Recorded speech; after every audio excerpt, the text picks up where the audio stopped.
शेर हम दुसाद परिवार के दुसाद परिवार के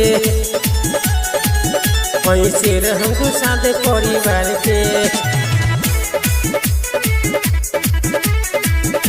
शेर हम दुसाद परिवार के लिखना रिपोर्ट हमर पुलिस और थाना पुलिस रे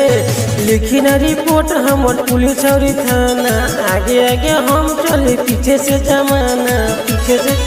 बातें जाने लोग यूपी बिहार के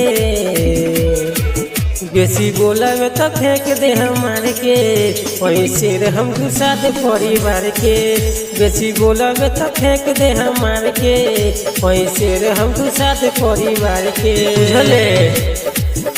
दुसाद परिवार के दुसाद परिवार के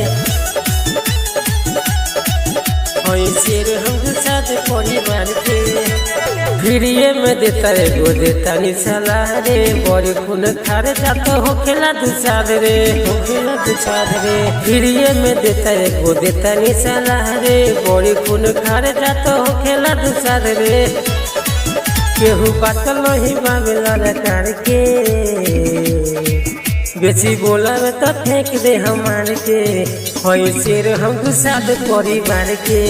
बेसी बोला में तो फेंक दे हमारे के शेर हम दुसाद परिवार के दुसाद परिवार के दुसाद परिवार के शेर हम दुसाद परिवार के मुठिए में हमारा शसन सारा कारवा खेती के पैसा से किनाइल हथियार बा मुठिए में हमारा शसन सारा कारवा खेती के पैसा से किनाइल हथियार बा आशी कोनिल बाटे बाप रंगदार के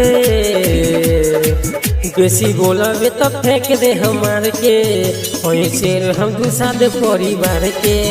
बेसी बोलबे तो फेंक दे हमार के शेर हम दुसाद परिवार के का बुझले रे बेटा।